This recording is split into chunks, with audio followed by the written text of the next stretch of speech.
10 life choices you will regret in 10 years. If only...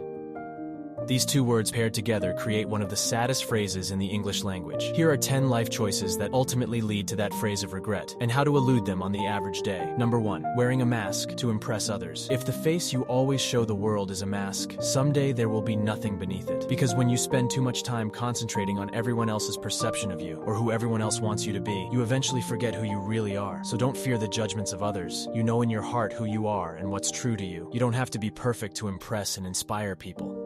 Let them be impressed and inspired by how you deal with your imperfections. Number 2. Letting someone else create your dreams for you. The greatest challenge in life is discovering who you are. The second greatest is being happy with what you find. A big part of this is your decision to stay true to your own goals and dreams. Do you have people who disagree with you? Good. It means you're standing your ground and walking your own path. Sometimes you'll do things considered crazy by others, but when you catch yourself excitedly losing track of time, that's when you'll know you're doing the right thing. Number 3. Keeping negative company. Don't let someone who has a bad attitude give it to you. Don't let them get to you. They can't philosophically pull the trigger if you don't hand them the ammo. When you remember that keeping the constant company of negative people is a choice instead of an obligation, you free yourself to keep the company of compassion instead of anger, generosity instead of greed, and patience instead of anxiety. Number 4. Being selfish and egotistical. A life filled with loving deeds and good character is the best tombstone. Those who you inspired and shared your love with will remember how you made them feel long after your time has expired. So carve your name on hearts, not stone. What you have done for yourself alone dies with you. What you have done for others and the world remains. Number 5. Avoiding change and growth. If you want to know your past, look into your present conditions. If you want to know your future, look into your present actions. You must let go of the old to make way for the new. The old way is gone, never to come back. If you acknowledge this right now and take steps to address it, you will position yourself for lasting success. Number 6. Giving up when the going gets tough. There are no failures, just results. Even if things don't unfold the way you had expected, don't be disheartened or give up. Learn what you can and move on. The one who continues to advance one step at a time will win in the end, because the battle is always won far away and long before the final victory. It's a process that occurs with small steps, decisions, and actions that gradually build upon each other and eventually lead to that glorious moment of triumph. Number 7. Trying to micromanage every little thing. Life should be touched, not strangled. Sometimes you've got to relax and let life happen without incessant worry and micromanagement. Learn to let go a little before you squeeze too tight. Take a deep breath. When the dust settles and you can once again see the forest for the trees, take the next step forward. You don't have to know exactly where you're going to be headed somewhere great. Everything in life is in perfect order, whether you understand it yet or not. It just takes some time to connect all the dots. Number 8. Settling for less than you deserve. Be strong enough to let go and wise enough to wait for what you deserve. Sometimes you have to get knocked down lower than you have ever been to stand up taller than you ever were before. Sometimes your eyes need to be washed by your tears so you can see the possibilities in front of you with a clearer vision again. Don't settle. Number 9. Endlessly waiting until tomorrow. The trouble is, you always think you have more time than you do, but one day you will wake up and there won't be any more time to work on the things you've always wanted to do. And at that point, you either will have achieved the goals you set for yourself, or you will have a list of excuses for why you haven't. Number 10. Being lazy and wishy-washy. The world doesn't owe you anything. You owe the world something. So stop daydreaming and start doing. As they say, develop a backbone, not a wishbone. Take full responsibility for your life. Take control your next step. You are important and you are needed. It's too late to sit around and wait for somebody to do something someday. Someday is now. The somebody the world needs is you. No doubt feelings of regret sometimes sneak up on us. Oftentimes we regret things simply because we worry that we should have made different decisions in the past. We should have done a better job, but didn't. We should have given a relationship another chance, but didn't. We should have started that business, but didn't. A life filled with loving deeds and good character is the best tombstone. Those who you inspired and shared your love with will remember how you made them feel long after your time has expired. So carve your name on hearts, not stone. What you have done for yourself alone dies with you. What you have done for others and the world remains. We compare the real outcomes of our past decisions to an ideal fantasy of how things should be. The problem, of course, is that we can't change those decisions because we can't change the past. Yet we resist this reality subconsciously. We keep overanalyzing and comparing the unchangeable reality to our ideal fantasy until we've wasted lots of time and energy. But why? Because we identify personally with these ideals and fantasies. We all have this vision in our minds of who we are, our well-meaning intentions, our intelligence, our social impact, respect, etc. And we make the best decisions we can, of course, because again, we generally mean well. Even if you struggle with deep-seated self-esteem issues, you probably still identify with yourself as being a decent and respectful human being. That's all for today's video, folks. I hope you found it useful and enjoyable. If you did, don't forget to give it a thumbs up and share it with your friends. Also, if you're interested in more content like this, be sure to subscribe to our channel and hit the notification bell so you never miss a video. And as always, we love hearing from our viewers, so please leave a comment down below with your thoughts on today's topic or any suggestions for future videos. Thanks for watching, and we'll see you in the next one.